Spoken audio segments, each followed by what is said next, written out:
And these are some of his helpers. Together, they produced The Far Side, a cartoon that in just a few short years has won a huge following, big enough to put the Far Side cartoon books on the bestsellers list. Not only that, Gary Larson's work has even been showcased in a number of museums. Now, maybe you're the kind who turns right past the comic pages. Even if you are, we think that you'll have a laugh or two here. And thanks to Lynn Scher, we'll see the process by which a popular cartoonist produces a steady stream of funnies. I never set out to offend anyone. I would never consciously, I don't sit down and say, gee, I wonder if I can really ruffle some feathers. I just end up doing it. Honestly, when I started doing this, all I wanted to do was pay my rent. Gary Larson is genuinely perplexed by his enormous success as a cartoonist. Just 7 years after he started drawing it, his daily panel is one of the hottest items in syndication, reaching more than 80 million readers through almost 600 newspapers. His cartoon books have sold some 4 million copies, and a traveling exhibit has drawn Larson junkies to museums around the country. Larson really holds a mirror up to life, and a sort of a cracked mirror. I think what's wonderful about the humor is it tends to be a little bit on the dark side. The cartoon is called The Far Side, and it takes a decidedly off-center look at life on this planet. Example, the real reason dinosaurs became extinct. A grinning Godzilla drives along in his car. The license plate reads, I-8 New York. Mother hen to sick chick. Quit complaining and eat it. Number 1, chicken soup is good for the flu, and number 2, it's nobody we know. Taboo subjects are part of the daily diet that Larson supplies to the family comic pages. But the shy 36-year-old doesn't live on the Far Side himself, and he seems more interested in making a personal statement with his cartoons than $1 million. In fact, he's slightly ambivalent about all the fuss. Does it give you pleasure to make other people laugh? Yeah, I guess it does. Let me think about that. Yeah, I guess the answer would be yes, it does. Hell, I'm a cartoonist. But you're not what sure. would be the answer? Well, I don't, I think I sit down, I think the first thing I want to do is satisfy myself and do something that would make me laugh. I mean, my world is a lot smaller where I work. And it is inhabited by some very different creatures. Larson grew up collecting frogs and salamanders in the swamps near his home in Tacoma, Washington. And he nearly majored in biology at Washington State. Today, he is still at ease, knee-deep in animals. I can't believe it. And animals form the framework for many of his jokes. One penguin to another. And now Edgar's gone. Something's going on around here. How birds see the world. Oh, lovely. Just the 100th time you've managed to cut everybody's head off. Gary Larson says he can't explain why he uses animals in his cartoons, except that he just likes them, and he's always drawn them since he was a kid. And by taking animals out of their cages and putting them into everyday situations, it gives him a chance to poke fun at the human condition. Well, I'm impressed. I think I've been drawing them wrong. The way Larson sees animals is a far cry from the way Walt Disney drew them. In fact, Gary's taste tends less towards the cute and furry and more towards the scaly and slimy. A guy like this. They make good cartoon subjects, right? They do, yeah. Why? There's a lot of material in snakes. Just these big, legless reptiles. They have so much potential in humor. And they're carnivorous, that helps. This satisfied snake has just devoured Garfield the cat, a rival cartoon character. More snake humor. Oh no, Elliot. Why? Why? Larson is something of a cult figure to scientists who recognize in his cartoons the voice of a kindred spirit. Calling on his own science background, he helped acquire specimens of fish for the San Francisco Aquarium on a field trip to Indonesia. It's nostalgic to look at these dead fish. You say you have reverence for scientists, yet it doesn't stop you from poking fun at them in your cartoons. No, well, it's... I'm thinking of Yeah, the but cartoon of the guy building the bomb and the other one about to explode the paper bag behind him. Yeah. Well, I just have fun with it. It's the theme that occurs to me most frequently. It is also the theme that underlies his only discernible political message, a firm commitment to saving the environment in a world that has often killed wantonly. Vindictive elephant to frightened human. Remember me, Mr. Schneider? Kenya, 1947. If you're going to shoot at an elephant, Mr. Schneider, you better be prepared to finish the job. They're in here. Under pressure to produce 7 cartoons a week, Gary Larson admits some days he just doesn't feel funny. But he did agree to try to examine the process by creating a cartoon for us while we watched. Well, I can't think of anything.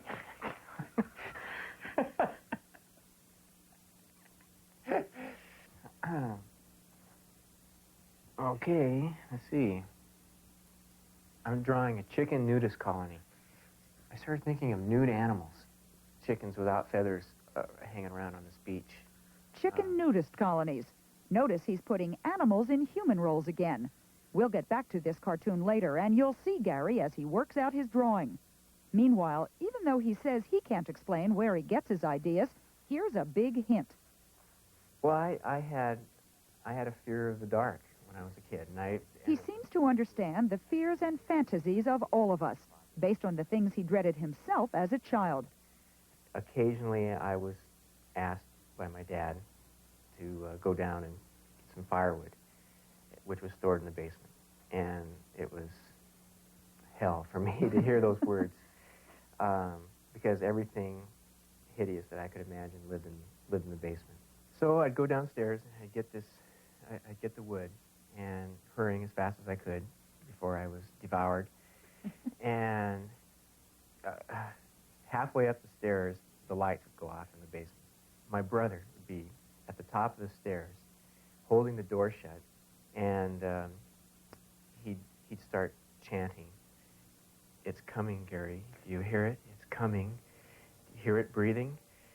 And, oh, God, I mean, it was just an indelible memory for me, trying to push this door open and get out of this basement. And that was a day in the life. That's the kind of thing you grew up with, in other words. Yeah, my brother was the kind of thing I grew up with. And that fear is the kind of thing that has crept into the far side. Mom to boogeyman. Why, yes, we have some children here who won't eat their vegetables. And here is another clue to Gary Larson's twisted, macabre sense of humor. The book he favored as a child. It is called Mr. Bear Squash-You-All Flat, and it's about, believe it or not, a bear who goes around sitting on and destroying all the houses of smaller animals in the woods. Not surprisingly, it's out of print, but we found a copy and sprung it on Gary. Oh, my God. I can't believe it. I can't believe it. What was it about that book and that bear that really turned you on as a child? There was something so mesmerizing about the image of this big bear going through the forest and squashing the homes of these little forest animals. And I just thought that was the coolest thing in the world. I guess it does sound a little demented, but I did really get off on this book.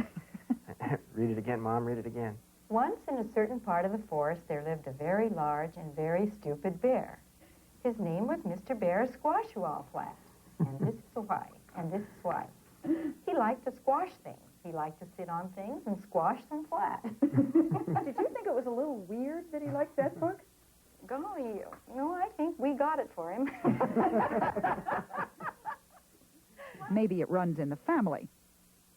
Larson also says that humor is generational, which may explain why his fans are concentrated in his own age group. Larson says they share the cynicism and irreverence that came from growing up in the 1950s and 60s. It was going from Leave It to Beaver to bomb shelters, and I remember thinking, sitting in my 7th grade English class thinking that the world was going to end during the Cuban Missile Crisis. I mean, it made you look at the world a little bit askew.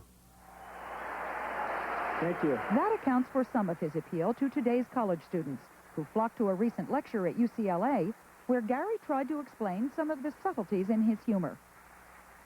The Holsteins visit the Grand Canyon.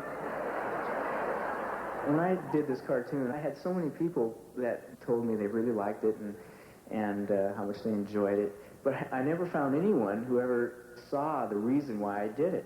And if you look at those two little calves in the foreground, one of them was doing this behind the other one's head. I did get some negative feedback on this one. Now let me get this straight. We hired you to babysit the kids, and instead you cooked and ate them both? Well, for me, when I did this, the focus of the humor in this is the word both, the emphasis on the word both. Like, well, one would be okay, but both.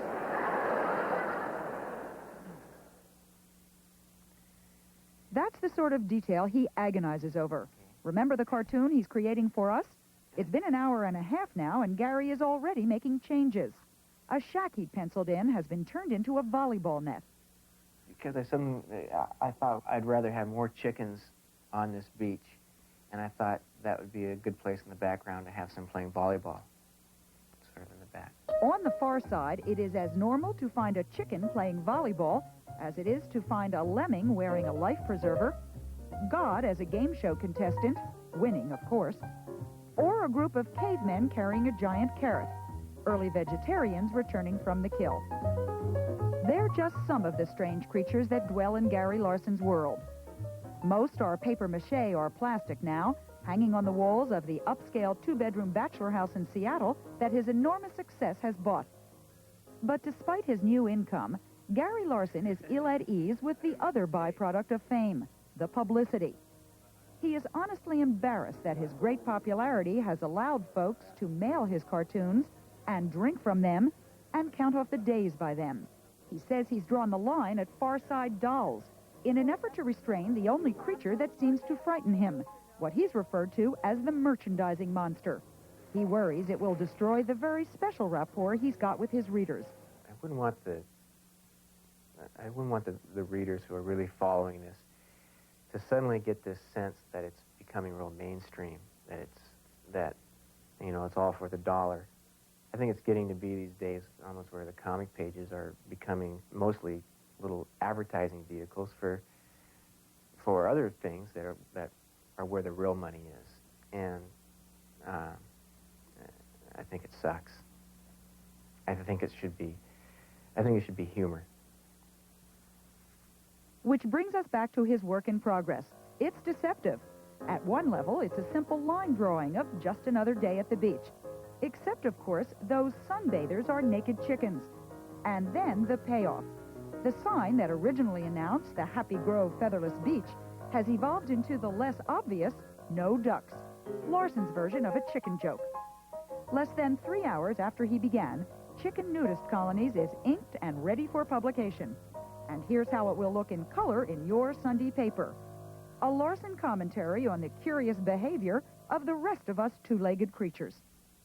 Would it be accurate to say that you have less respect for human beings than you do for animals? Yes. Yes, it would be. Well, I don't know if I really believe that or not. I guess down deep inside, no, I don't. But I don't know. Never met an Irish setter I didn't like or something. You know, Lynn, I know people who like dogs and cats more than they like people.